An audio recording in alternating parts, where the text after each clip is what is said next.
Oi, sir. You have a license for taking a picture of that NFT? No. I don't think I have one on me. I just think this thing looks pretty cool. Well then, sir, that will be considered as an illegal activity. Come round to the station and have a word with me mates, will ya? Well, that's fine by me, I guess. I don't even know what an NFT is. Actually, I don't even know how I got here in the first place. You don't know what an NFT is? By the holy fish and chips and jellied eels.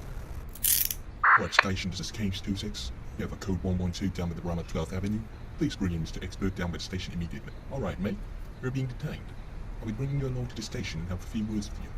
You have the right to remain silent. Anything you say you can and will be used against you in the court of law. You have the right to an attorney. Okay, let's begin with an introduction to what is NFT. NFT, or non-fungible token, is a digital asset that resembles real-world objects, with products along the line of art, music, and in-game items. They are usually traded on the internet through the exchange of cryptocurrency and are mostly included within the Ethereum blockchain. Okay. So that was the general definition. And what does non-fungible mean anyway? A little bit more clarification, please? The word non-fungible means that the item itself is unique on its own and cannot be copied, substituted, or subdivided into fragments of the same item. Let's give off some examples to give you a better picture. Let's talk dollar bills. If I were to exchange a $1 bill with another $1 bill, I would still receive the same amount of money that I handed out in the beginning, meaning that it is able to replace or be replaced by another item with similar value. Now that is what we call fungible. On the other hand, if I wanted to trade my Ford Raptor F150 450 horsepower twin turbo 3.5 liter engine EcoBoost V6 with a brand new Tesla Model S plate, I wouldn't be getting a similar vehicle that I traded for, and the value of each one may vary differently according to the characteristics of each product. Like the NFTs on the market right now, each one of them is entirely different items that cannot be valued the same as other NFTs. Those are what we call non-fungible.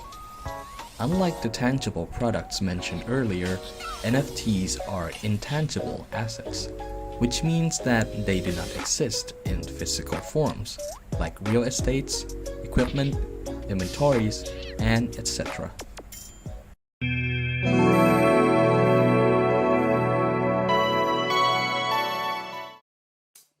Before the age of bored apes, CryptoPunks, Beeple, and many of those NFTs that came into the mainstream cryptocurrency market a few years back, there existed a predecessor that used to be the #1 go-to for people looking to trade and own digital assets in the 2010s.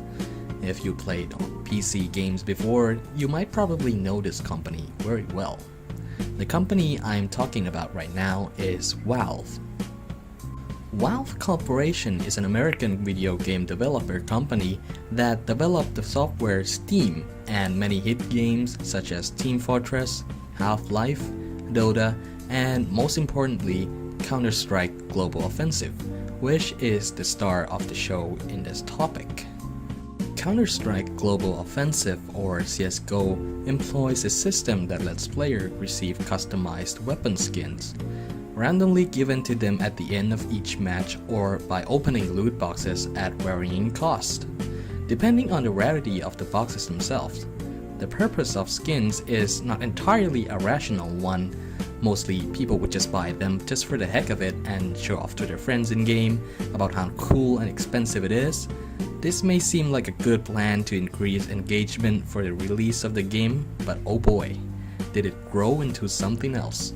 Through the Steam Marketplace, a market in which registered accounts on the platform can list for items to buy or sell at a specific price in time, people began to put their rare skin up for sale and trade with each other using real money. This can range between a meager $20 up to $100,000 for one specific item. The display of how profitable the market can be and the opportunities to be the owner of one of the most renowned digital objects shocked many people at the time, including 14-year-old me. Despite all the glory, the system itself still has its own flaws. Unlike NFTs today, where your ownership of the piece will be recorded within the blockchain and you'll have full control over the NFT, Valve had a different approach. Even if your skins are within the inventory of your account, that account will still be under the authorization of Valve and its server in Washington.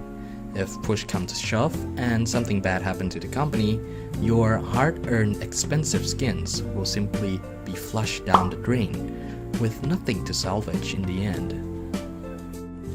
Take one of my friend's case, for example. He had an inventory of $10,000 worth in CSGO skins that he had accumulated over the span of 5 years. Through some conflict that he had with a person he's trading with online, and about 100 Russian spam bots, his account was repeatedly reported over 1,000 times and was shut down by Steam in the end. That put his account on lockdown, and no further trading related to that account can be made, with $10,000 worth of skins still in that account. Hence why many people deemed this form of trading unsafe and moved on to other platforms. This just goes to show that this trading system is only a predecessor of the NFT trading that we have today. The platform itself is not an ideal one to invest in, since the money you've earned from trading on the marketplace only circulates within Steam, with few exceptions to cash out through outside transactions that usually involve some middleman.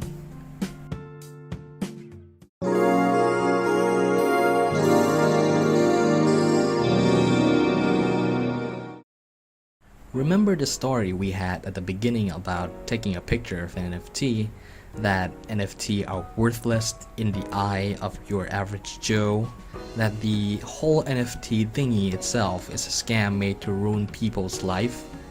We will be addressing those controversies in this section of the video. Regarding the copy and paste mentality that people often associate NFT with, saying that you don't actually own the asset itself just because I can download the picture and it will be on my computer anyway, is entirely wrong. Similar to what is said at the beginning of the video, each respective NFT ownership will be recorded within the blockchain, and a specific set of the owner's data will signify the ownership of the NFT itself, not the pixels or the audio files that you have on your computer. This is to ensure that your NFT will receive the least infringement from any person browsing on the internet, with some exceptions to artists having their content stolen and sold for NFTs.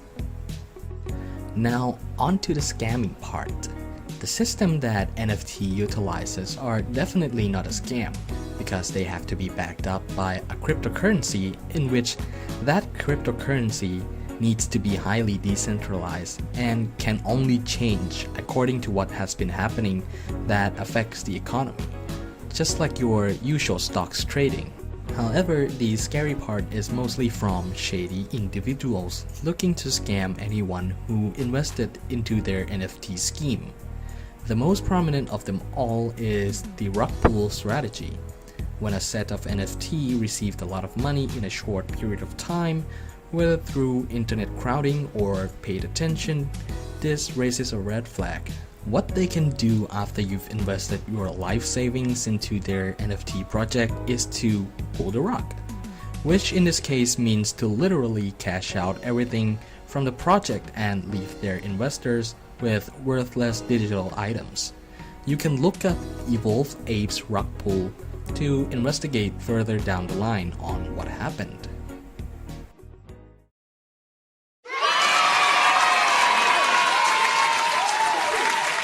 Yes, splendid indeed. But what does this have to do with me anyway? Am I being detained just for the heck of it? To be honest, I'm not a real police. I just walk around with a baton to scare people. Oh,